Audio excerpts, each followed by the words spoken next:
کعبے کی رونق، کعبے کا منظر، کعبے کی رونق، کعبے کا منظر، اللہ اکبر اللہ اکبر۔ دیکھوں تو دیکھے جاؤں برابر، دیکھوں تو دیکھے جاؤں برابر، اللہ اکبر اللہ اکبر۔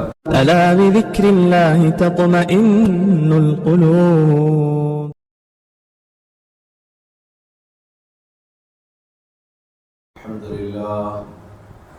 الحمد لله وحده، والصلاة والسلام على من لا نبي بعده، أما بعد، أعوذ بالله من الشيطان الرجيم، بسم الله الرحمن الرحيم، ولله على الناس حج البيت من استطاع إليه سبيلا ومن كفر فإن الله غني عن العالمين۔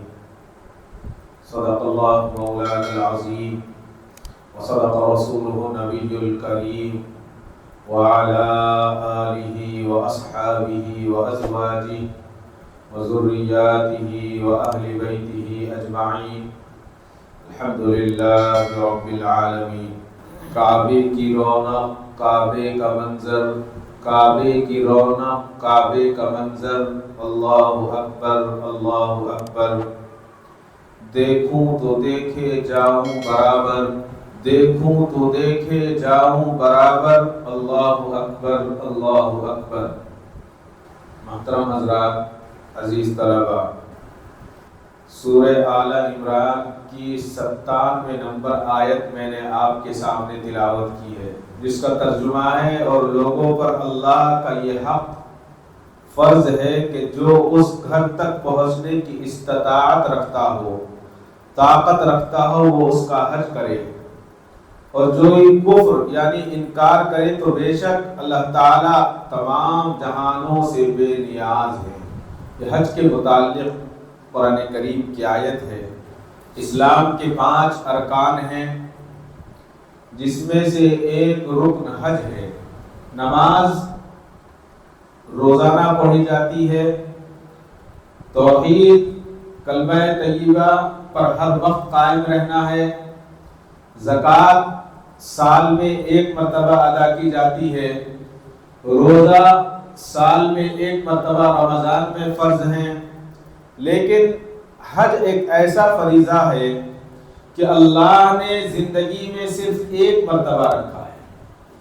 جس پر حج فرض ہے وہ 1 مرتبہ اس کو حج کرنا ہے، اس کے پاس باقی پھر بھی لاکھ دولت رہے، ہر سال جانے کی طاقت رکھتا ہو، لیکن جب 1 مرتبہ حج ادا کر دیا تو اس سے فرض ثابت ہو گیا، مکمل ہو گیا۔ بخاری شریف کی روایت ہے، حضرت ابو ہریرہ رضی اللہ تعالیٰ نقل کرتے ہیں کہ نبی کریم صلی اللہ علیہ وسلم نے ارشاد فرمایا، جس شخص نے اللہ کی رضا کے لیے حج کیا اور حج کے دوران کوئی بے حیائی کی بات نہیں کی اور نہ ہی کوئی گناہ کا کام کیا، تو وہ گناہوں سے اس طرح پاک ہو کر واپس لوٹتا ہے جیسے جس دن اس کی ماں نے اس کو پیدا کیا تھا اور جنا تھا، اس طرح سے وہ اپنے گھر لوٹتا ہے۔ یعنی اس طرح سے وہ گناہوں سے پاک ہو جاتا ہے۔ اور جاج کرام پوری دنیا کے گوشے گوشے سے آتے ہیں، کوئی ملک والا کالا ہے، کوئی ملک والا گورا ہے، اور کوئی ہمارے جیسے انڈیا والے اور ایشیا والے سانولے ہیں۔ ہر طرح کا آدمی وہاں جوب در جوب پہنچتے ہیں۔ اس کے اندر مالدار بھی ہوتے ہیں، بادشاہ بھی ہوتے ہیں، عالم بھی ہوتے ہیں، جاہل بھی ہوتے ہیں، دنیا دار بھی ہوتے ہیں، غربا بھی ہوتے ہیں، اور ہر ایک ہوتا ہے، لیکن سب کے سب اپنی عاجزی اور اپنی عبدیت یعنی بندے ہونے کا اعتراف کرتے ہیں، اور سب کی زبان پر صرف ایک کلمہ ہوتا ہے، اور وہ لفظ یہ ہوتا ہے کہ لبیک اللہم لبیک، اور اسی پکار کے ساتھ مکہ مکرمہ کے اندر داخل ہوتے ہیں۔ اسی پکار کے ساتھ احرام باندھنے کے بعد لبیک کہتے کہتے لوگ وہاں داخل ہوتے ہیں۔ حضرت ابو بکر صدیق رضی اللہ تعالیٰ عنہ فرماتے ہیں کہ کسی نے آقائے نامدار احمد مصطفیٰ حضرت محمد مصطفیٰ صلی اللہ علیہ وسلم سے معلوم کیا حج میں کون سے ایسے اعمال ہیں جو سب سے اچھے ہیں، یعنی سب سے اچھا حج کس کو کہا جائے، تو اللہ کے نبی صلی اللہ علیہ وسلم نے ارشاد فرمایا بلند آواز سے تلبیہ لبیک پڑھنا اور قربانی کا خون بہانا، یہ سب سے بہترین حج ہے، سب سے بہترین جگہ، سب سے بہترین حج۔ سب کہاں ہے؟ یہ سب کا سب اللہ رب العزت نے مکہ المکرمہ کے اندر رکھا ہے۔ جیسا کہ میں نے عرض کیا کہ ساری دنیا کے لوگ ایک جگہ جا کر جمع ہو جاتے ہیں، نہ کوئی مالدار، نہ کوئی غریب، نہ کوئی عالم، نہ کوئی غیر عالم، سب کے سب ایک ہی لباس میں ہیں اور سب کے سب اللہ کے آگے اللہ کی تسبیح بیان کرتے ہوئے چلتے ہیں کہ اے اللہ ہم حاضر ہیں، اے اللہ ہم حاضر ہیں۔ اس کے اگر رودات کو بیان کیا جائے، حج کے ایام کو بیان کیا جائے تو انسان کے رونگٹے کھڑے ہو جاتے ہیں۔ جن لوگوں نے حج کیا ہے وہ اس کو جانتے ہیں کہ دنیا کی کتنی تکالیف سے گزرنے کے بعد انسان وہاں پہنچتا ہے۔ اب تو بڑی سہولتیں ہیں، لیکن آج سے پہلے جب لوگ پیدل حج کیا کرتے تھے، اس کے بعد جہازوں سے، پانی کے جہاز سے حج ہونے لگے، وہ بھی ایک تکلیف کا عمل ہوتا تھا، لیکن اس کے بعد ہوائی جہاز سے عمل ہونے لگا، اس میں بھی بہت پریشانیاں ہوتی تھی۔ وہاں پر کئی گھنٹے، 6 گھنٹے، 8 گھنٹے لائن میں لگے رہتے تھے جدہ کے اندر۔ اب سے 10 سال 12 سال پہلے تک بھی یہی حال تھا، اور پھر وہاں سے باہر آنے کے بعد بسوں کے انتظار میں گھنٹے گزر جاتے۔ ان کا ایک اپنا طریقہ ہے، آتے ہیں بار بار گن کر چلے جاتے ہیں، آتے ہیں بار بار گن کر چلے جاتے ہیں۔ آدمی ان کی گنتی کو دیکھ کر پریشان ہو جاتا ہے کہ کم سے کم 100 بار گنتے ہیں آدمی، لیکن بھوک سے، پیاس سے، نئی زمین، نئی آب و ہوا، کوئی ٹھنڈے کے موسم سے گیا ہے، کوئی درمیانی موسم سے گیا ہے، اور وہاں کی چلچلاتی ہوئی دھوپ، لیکن جب مکے کی وادیوں میں داخل ہوتا ہے تو انسان حقیقت یہ ہے کہ ساری تکالیف بھول جاتا ہے، اور اس کو صرف یہ یاد رہتا ہے کہ میں اللہ کے گھر حاضر ہو گیا۔ اس کو یہ یاد نہیں رہتا کہ کیا تکلیف ہوئی تھی، اس کو یہ یاد نہیں ہے کہ میں نے کتنی محنت سے پیسہ کمایا اور کتنی محنت سے پیسہ جمع کر کے میں حج کے لیے آیا، وہ سب بھول جاتا ہے۔ اب اس کو صرف اور صرف یہ رہتا ہے کہ اللہ کا شکر ہے، اللہ نے اپنے گھر کے پاس مجھے اپنے گھر پر بلا لیا ہے۔ حضرت محمد سوقہ رحمۃ اللہ علیہ کہتے ہیں، ہم ایک دن حضرت سعید بن جبیر رضی اللہ تعالیٰ کے ساتھ خانہ کعبہ کے سائے میں بیٹھے ہوئے۔ اس وقت حضرت سعید رضی اللہ تعالیٰ نے فرمایا تم لوگ آج زمین کے سب سے زیادہ قابل عزت و اکرام کے سائے میں بیٹھے ہوئے ہو، سب سے زیادہ اکرام کے سائے میں۔ اس سے پتہ چلتا ہے کہ اللہ تعالیٰ نے کعبے کو اول روز سے عزت اور حرمت بخشی ہے۔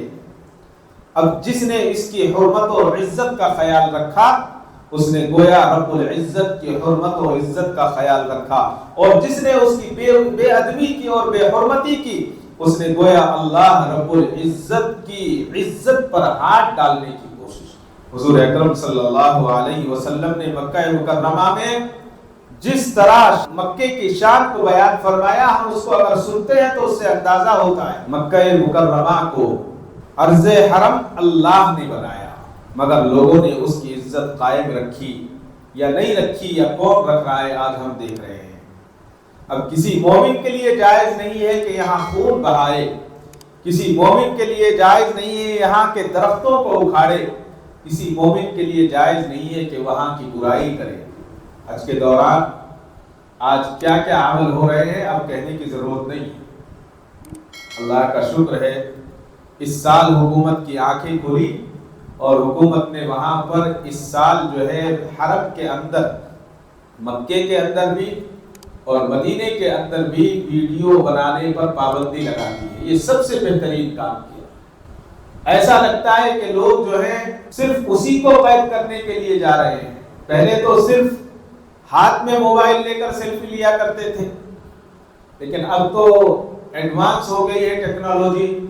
میں نے رمضان سے پہلے دیکھا کہ ہیڈ لگایا ہوا ہے، اس ہیڈ کے اوپر جو ہے ایک اسٹینڈ لگا ہوا ہے، اور اس اسٹینڈ کے اوپر موبائل لگا ہوا ہے، اور کبھی اس کو ایسے نیچے کرتے ہیں، کبھی اوپر کرتے ہیں، کبھی ایسے گھماتے ہیں، کبھی سامنے گھماتے ہیں۔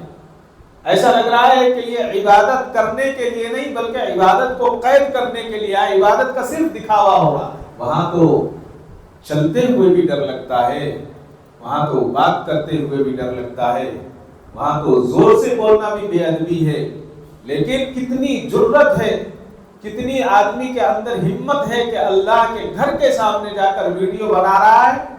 اور حد تو تب ہو جاتی ہے جب دیکھ کر آنسو بھی ہمارے سوکھ جاتے ہیں کہ ایک طرف سے کعبۃ اللہ کے غلاف پر ہاتھ رکھے ہوئے اور دوسری طرف سے ویڈیو کالنگ کر، میں آپ کے لیے دعا کر رہا ہوں۔ ارے بھائی، دعا کرنے والا ویڈیو کال کر کے بتاتا نہیں ہے، اس کو کیا ضرورت ہے ویڈیو کال کر کے بتانے کی آپ دعا کریں؟ وہاں تو آواز نہیں نکلتی آدمی، وہ تو اتنی ادب کی جگہ ہے، اور جس جگہ وہاں طواف ہو رہا ہے وہ کوئی عام جگہ نہیں ہے۔ عام قبرستان میں جب ہم جاتے ہیں تو کیا کرتے ہیں؟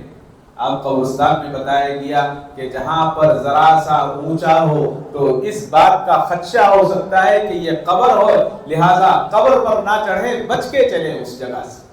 تو اس جگہ سے ہم بچ کر چلتے ہیں کہ قبر نہیں ہو، کسی کی قبر ہوگی۔ خانہ کعبہ کے مطاف میں سینکڑوں انبیاء علیہم السلام آرام فرما رہے ہیں۔ وہاں چلنا ہے، وہاں مجبوری ہے، وہاں ہمیں بتایا گیا ہے۔ ایسی جگہ پر ہم بے ادبی کریں؟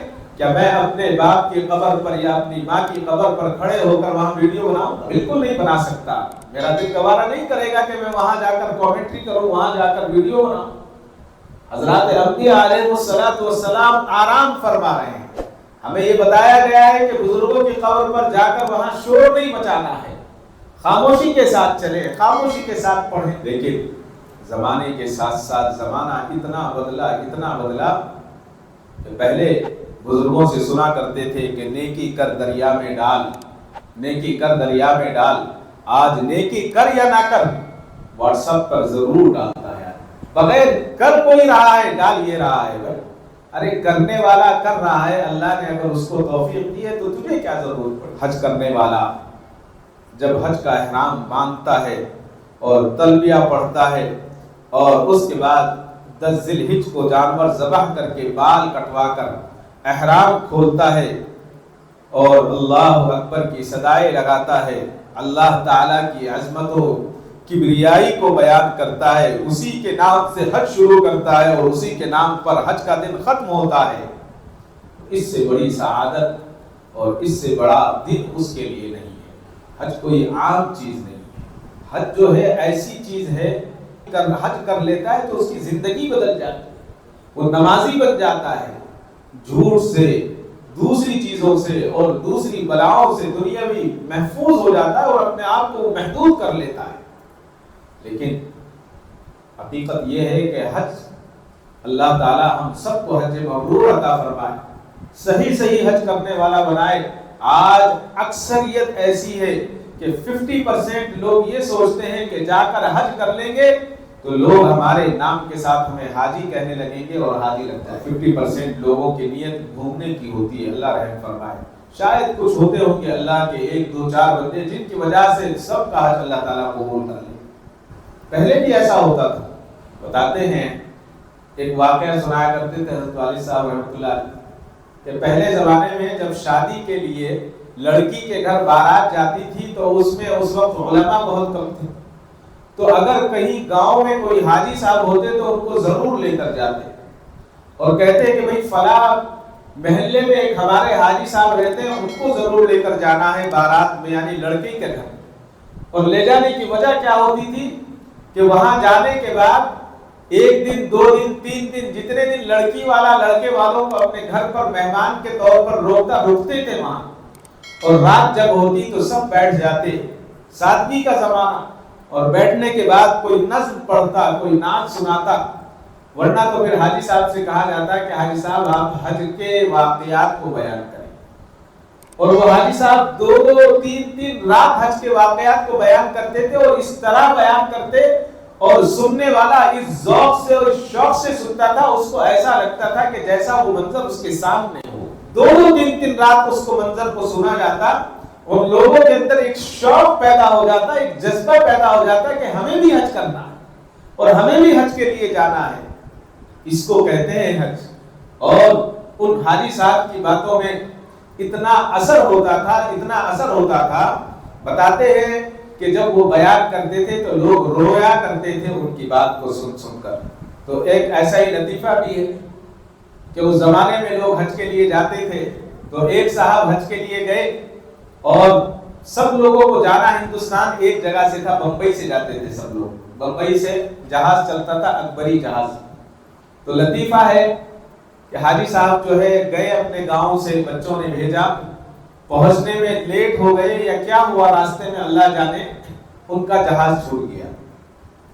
اب جب جہاز چھوٹ گیا تو بڑی پریشانی ہوئی کہ بھئی اب تو جہاز چھوٹ گیا ہے، ایسا تو ہے نہیں کہ دوسرا جہاز پکڑیں گے چلے جائیں گے. اب واپس آتے ہیں تو بے عزتی کہ حج کو نہیں گئے. تو اس لیے انہوں نے سوچا کہ بمبئی میں قیام کرتے ہیں. اس زمانے میں 4-4.5 مہینے لگتے تھے آنے جانے میں. تو 4-4.5 مہینے تک انہوں نے وہی قیام کیا بمبئی میں. اور 4.5 مہینے کے بعد جب جہاز واپس آیا، ان کو پتا تھا کہ فلاں تاریخ میں جہاز واپس آئے گا، تو اس سے 2 دن پہلے گئے اور جا کر انہوں نے جو ہے اپنا حلق کروا لیا، گھوڑ کے ہو گئے، گنجے ہو گئے. اور پھر کچھ زمزم خریدا کسی سے لیا، اور کچھ جو ہے تھوڑی کھجوریں خریدی اور خرید کر اپنے گاؤں آ گئے واپس. لوگوں نے استقبال کیا کہ حاجی صاحب آئے ہیں، بڑی ملاقاتیں، پورے گاؤں میں حاجی صاحب کی دعوتیں رہی، سمجھاتے رہے، بتاتے رہے جو انہوں نے سنا تھا لوگوں سے. گئے تو تھے نہیں. اتفاق سے ان کے گاؤں میں ایک لڑکی کی شادی تھی اور لڑکے والے آئے تو لڑکے والوں نے اپنے ساتھ میں لڑکے والے ایک حاجی صاحب کو لے کر آ گئے. آنے کے بعد اس زمانے میں اتنی بھیڑ تو تھی نہیں جیسے آج بھیڑ ہوتی ہے. چھوٹے چھوٹے سے محلے تھے، ان محلوں میں رہا کرتے. حتیٰ کہ یہ بتاتے ہیں کہ آٹا اپنے ہاتھ سے گوندتے تھے، گیہوں خرید کر خود پسانا پڑتا تھا حاجی کو. آج تو بڑی سہولت ہے. تو جب وہاں پہنچے لڑکے والوں نے کہا کہ ہمارے ساتھ ایک حاجی صاحب بھی آئے ہیں، انشاءاللہ وہ حج کے جو ہے واقعات ہمیں سنائیں گے اور حج کیا منظر ہوتا ہے وہ بتائیں گے. گاؤں والوں نے کہا کہ ہمارے گاؤں میں بھی ایک حاجی صاحب ہیں، ان کو بھی ہم بلا لیتے ہیں. اب ان حاجی صاحب کو بھی بلا لیا. اب جب بات ہونے لگی، انہوں نے بہت ساری باتیں کی، تو ان حاجی صاحب کو یہ شک ہو گیا کہ یہ جو بات بتا رہے ہیں یہ کچھ سمجھ میں نہیں آ رہا ہے. ایسا لگ رہا ہے کہ انہوں نے شاید مکہ دیکھا ہی نہیں ہے، یہ وہاں پہنچے ہی نہیں ہے. ان کی باتوں میں بہت زیادہ جو ہے کمزوریاں. بات کے بعد انہوں نے جب بہت دیر ہو گئی گفتگو ہوتے ہوتے تو انہوں نے کہا کہ حاجی صاحب حجر اسود کے بارے میں آپ کچھ بتائیے. اب حجر اسود کیا ہے ان کو پتہ ہی نہیں تھا. یہ تھوڑی دیر سر کھجایا اور کہنے لگا اچھا وہ حجر اسود جو دروازے کے باہر کھڑے ہو کر کلنگڑا بیچتا تھا اس کی بات کر رہے ہیں. پتہ لگ گیا کہ حاجی صاحب جو ہے حج کرنے ہی نہیں گئے تھے، بمبئی سے واپس آئے ہیں. آج بھی ایسا ہے. آج لوگ یہ سمجھتے ہیں کہ جس کے پاس پیسہ ہے وہ جب چاہے حج کر لے. یہ غلط فہمی ہے، انسان کی بہت بڑی غلط فہمی ہے. اگر وہ یہ سوچتا ہے کہ میرے پاس پیسہ ہے میں جب چاہے حج کر لوں، جتنے چاہے حج کر لوں، ایسا نہیں. حج کے لیے وہی جاتا ہے اور حج کے لیے وہی پہنچتا ہے جس کو اللہ تبارک و تعالی جس کو قبول فرماتے ہیں اور جس کو چاہتے ہیں. بنگلور میں ایک صاحب کو جانتا ہوں. ایک بار وہ والد صاحب رحمۃ اللہ علیہ کے پاس آئے. اللہ نے بڑا نوازا ہے اس شخص کو، انتقال ہو گیا ان کا. حضرت نے کہا کہ بھائی اللہ نے آپ پر حج فرض کیا ہے، آپ حج کیوں نہیں کرتے؟ کہنے لگے میں نے بیٹی کو حج کرا دیا، بیٹے کو کرا دیا، بیوی کو کرا دیا. کہ بھائی سب کو کرا دیا، آپ تو کیجیے. تو انہوں نے کہا کہ حضرت اس میں کیا مشکل ہے، میں جس دن چاہوں حج کر سکتا ہوں. کہا کہ استغفار پڑھیے، جس دن چاہے کیسے کر سکتے ہیں؟ حج تو صرف حج کے مخصوص ایام میں ہوتے ہیں، جس دن چاہے حج نہیں ہو سکتا. کہ نہیں اللہ نے مجھے نوازا ہے، میں جس سال چاہے حج کر سکتا ہوں. انہوں نے کہا ایسا مت کہو، اس لیے کہ اللہ جب چاہتے ہیں تبھی ہوتا ہے. ہمیں تو اللہ سے مانگنا ہے، اللہ سے گڑ گڑانا ہے، اللہ سے طلب کرنا ہے. تو صاحب نے کہا نہیں حضرت ایسا نہیں ہے، اللہ نے مجھے پیسہ دیا ہے، میں جب چاہے حج کر سکتا ہوں. بات ختم ہو گئی. 1 یا 2 سال کے بعد وہ صاحب آئے اور آ کر انہوں نے کہا کہ میں حج کے لیے جا رہا ہوں. کہ اچھا حج کے لیے جا رہے ہیں، بڑی خوشی کی بات ہے، آپ حج کے لیے تشریف لے جائیے.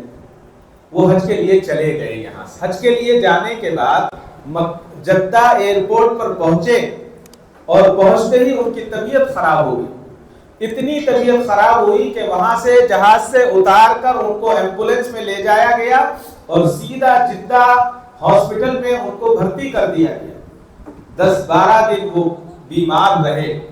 بیمار رہنے کے بعد انہوں نے کہا کہ اچھا اب ہم آپ کو حج کے دن قریب ہیں، ہم آپ کو حج کرائیں گے ایمبولینس کے ذریعے۔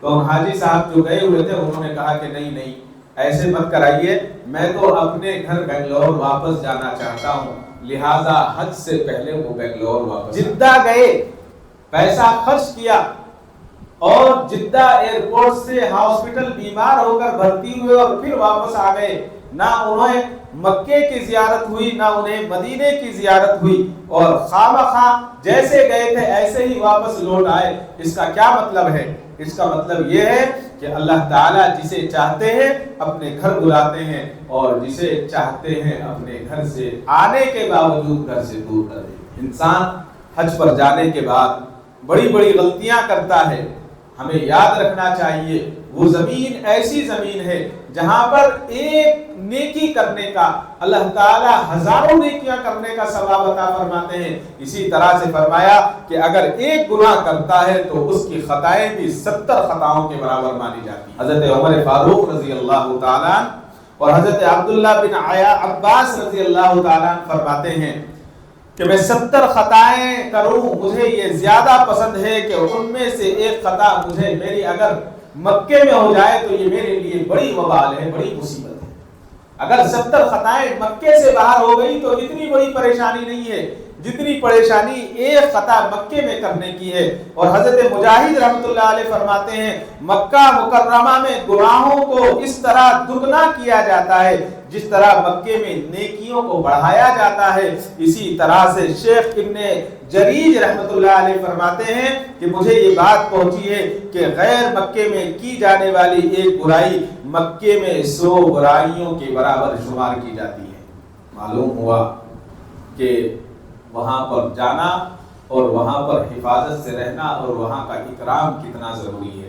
محدث کبیر ملا علی قاری رحمۃ اللہ علیہ لکھتے ہیں کہ سیدنا حضرت عبداللہ بن عباس رضی اللہ تعالیٰ سے منقول ہے کہ جب حضرت ابراہیم علیہ السلام کو حج کی فرضیت کے اعلان کا حکم ہوا تو آپ نے اللہ تعالیٰ سے عرض کیا اے اللہ یہاں تو میدان ہے جہاں کوئی سننے والا نہیں ہے، جہاں آبادی نہیں ہے، میری آواز کس تک پہنچے، کہاں میری آواز جائے گی؟ اللہ تعالیٰ نے ارشاد فرمایا ابراہیم تمہاری ذمہ داری صرف اعلان کرنے کی ہے، ساری دنیا میں آواز پہنچانا اور اس کو پھیلانے کا کام ہمارا ہے، یہ ذمہ داری ہماری ہے۔ چنانچہ حضرت ابراہیم علیہ السلام نے مقام ابراہیم پر کھڑے ہو کر فرضیت حج کا اعلان فرمایا۔ ایک روایت میں ہے کہ حضرت ابراہیم علیہ السلام نے جبل ابو قیس پر چڑھ کر اعلان فرمایا کہ اے لوگوں تمہارے رب نے تمہیں اپنا گھر بنایا ہے اور تم پر اس گھر کا حج فرض فرما دیا ہے، تم سب اپنے رب کے حکم کی تعمیل کرو۔ اللہ تعالیٰ نے حضرت ابراہیم خلیل اللہ علیہ السلام کی یہ آواز ہر اس روح تک پہنچا دی جس نیک وقت کے حصے میں اللہ تعالیٰ نے حج بیت اللہ مقدر فرمایا تھا۔ چنانچہ ان میں سے ہر ایک نے اس آواز کے جواب میں لبیک اللہم لبیک یعنی حاضر ہونے کا اقرار کیا۔ حضرت عبداللہ بن عباس فرماتے ہیں کہ جب حضرت ابراہیم علیہ السلام نے حج کا اعلان فرمایا تو ہر پتھر، درخت، پہاڑ، ٹیلے، مٹی کے تودے، ہر وہ چیز جس نے آپ کی آواز سنی اس نے لبیک کہا اور جواب دیا کہ اللہ میں حاضر ہوں، میں حاضر ہوں۔ ایک اور روایت سے پتہ چلتا ہے کہ جس کی روح نے ایک مرتبہ لبیک کہا وہ ایک مرتبہ حج کرتا ہے، جس نے 2 مرتبہ لبیک کہا وہ 2 مرتبہ حج کرتا ہے، اور جس نے جتنی مرتبہ لبیک کہا وہ اتنی مرتبہ حج کرتا ہے۔ اللہ تعالیٰ اتنی مرتبہ یہ سعادت اس کو عطا فرماتے ہیں۔ جنہوں نے خدا کے دربار میں حاضری دینے کے لیے کئی صدائیں لگائی، وہ کئی صداؤں کے ساتھ جتنی مرتبہ اس نے صدا لگا دی اتنی مرتبہ اللہ نے اس کے مقدر میں لکھ دیا ہے۔ بہت سارے ہمارے حاجی ایسے ہیں جن کے پاس کچھ نہیں ہوتا لیکن اللہ تعالیٰ ان کے پاس ایسے اسباب ان کے لیے پیدا فرماتے ہیں کہ وہ اللہ ہی جانتے ہیں۔ ایک واقعہ یاد آ گیا، اس کے بعد اپنی بات کو ختم کرتا ہوں۔ 2001 یا 2002 میں ہم لوگ یہاں ٹرین سے دلی جا رہے تھے۔ ٹرین سے دلی کے لیے بیٹھے، سلیپر کوچ تھا، کوئی اے سی کوچ نہیں تھا، عام ٹرین کا ڈبہ، 6 سیٹیں ہوتی تھی۔ میں تھا، والد صاحب تھے اور 2 حضرات اور تھے، علماء کرام، 4 لوگ ہم تھے، ایک صاحب کوئی اور تھے اس 6 سیٹوں میں۔ تو جب ہم لوگ میجسٹک سے بیٹھے ٹرین میں تو ایک مولانا آئے اور مولانا کو سلام کیا والد صاحب نے، تو انہوں نے جواب جو ہے منہ سے نہیں دیا، اشارے سے دیا اور وہ بیٹھنے کے بعد افطار کا ٹائم ہوا۔ رمضان کا آخری ایام چل رہے تھے، 28 رمضان، تو ان کو افطار کے لیے کہا آپ افطار کر لیں، تو انہوں نے ذرا کچھ منڈی ہلائی اور اپنا بیگ کھولا اور ایک کھجور سے انہوں نے افطار کر لیا۔ کھانے کے لیے ان کو ہم نے اشارہ کیا تو پھر انہوں نے اشارہ کر دیا، یعنی زبان سے کوئی جواب نہیں۔ سحری میں ہم لوگ اٹھے، ان کو بھی اٹھایا، وہ بھی اٹھے، ان کو کہا آپ کچھ کھا لیں، پھر انہوں نے جواب نہیں دیا۔ عجیب بات۔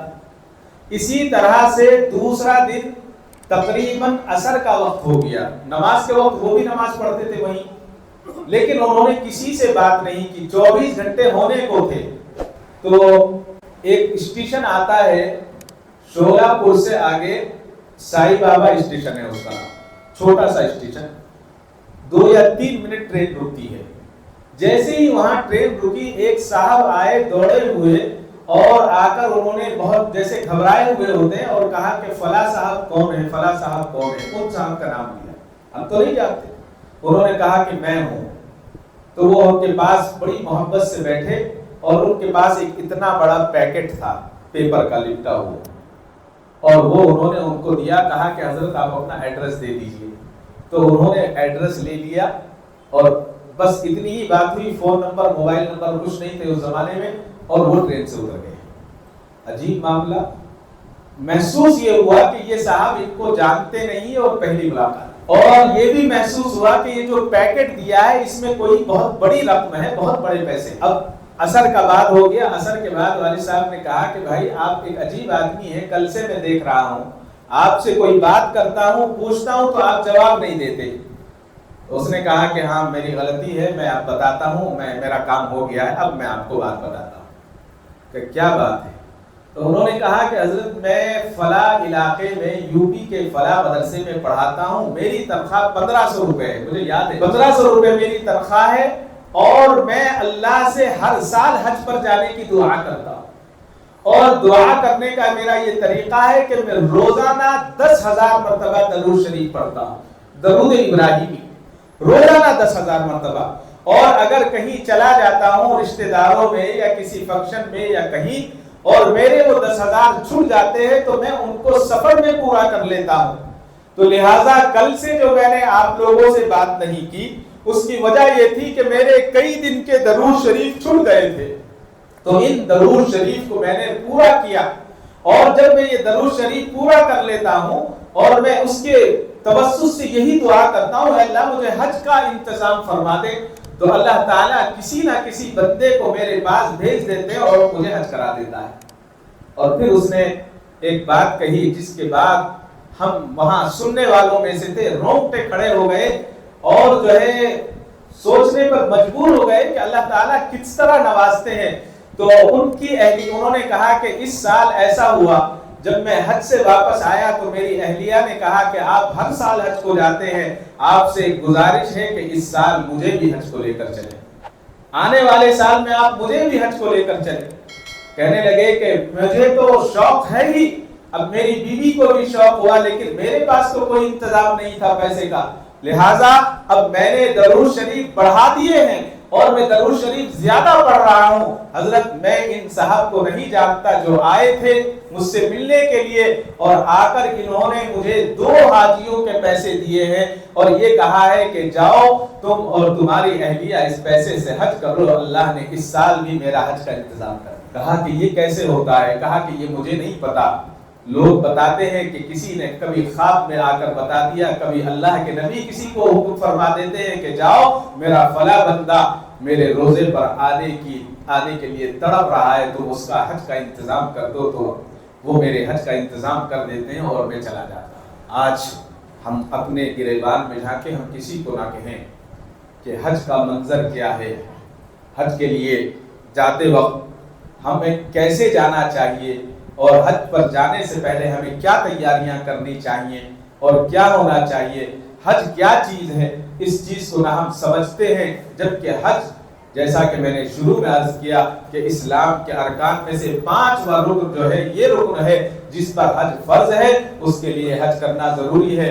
وقت ہو چلا ہے، انشاءاللہ آئندہ جمعہ حج فرض کس پر ہے، حج کی فضیلت کیا ہے، اور اللہ تعالیٰ نے حج کب سے رکھا ہے، انشاءاللہ اگلے جمعہ اگر موقع ملا تو بات عرض کی جائے گی۔ دعا فرمائیں اللہ تعالیٰ مجھے اور آپ کو اور ساری امت کو حج مبرور کی سعادت نصیب فرمائے، بار بار ہمیں حج اور اپنے گھر کی اور اللہ کے نبی صلی اللہ علیہ وسلم کے روزے کی زیارت نصیب فرمائے۔ وآخر دعوانا الحمدللہ رب العالمین۔ کعبے پہ پڑی جب پہلی نظر، کیا چیز ہے دنیا بھول گیا، کیا چیز ہے دنیا بھول گیا۔